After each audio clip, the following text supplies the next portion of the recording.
to stop vehicles bearing migrants from barreling across the Canadian border into the United States. Blocks like these have been installed on rural roads that intersect the border. But Royal Canadian Mounted Police Sergeant Daniel Dubois explains they aren't a fail-safe solution. Yeah, people can still hop over them. Managing the world's longest land border at about 4,000 miles is a tough job, but it's also one now in the spotlight after US President-elect Donald Trump threatened Canada and Mexico with sweeping 25% tariffs if they do not reduce the movement of migrants and drugs into the US. Canadian police say that over the past 4 years they've been installing cameras and sensors along this section over the border.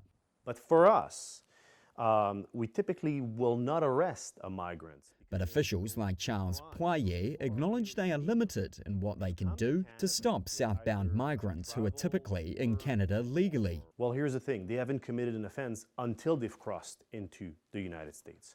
So our focus for the past few months, and actually the past year and a half, has been on arresting and prosecuting the smugglers.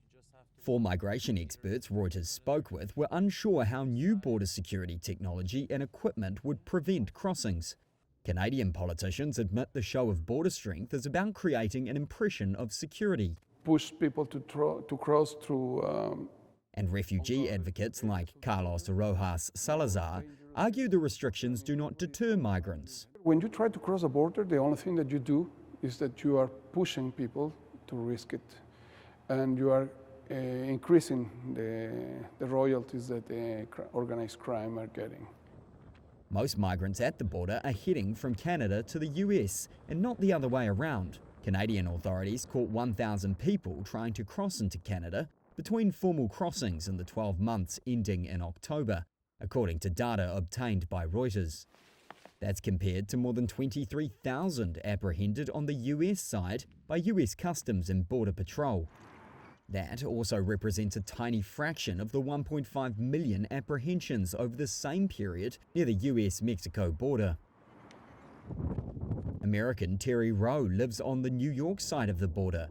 He says his motion-sensing cameras regularly film migrants crossing the border on foot, mostly towards the US. It makes us a little nervous, so.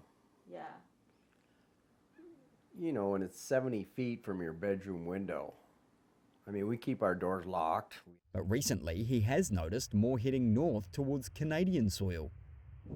Canadian law enforcement are also bracing for a potential influx of migrants fleeing Trump's threat to carry out mass deportations once he is in the White House.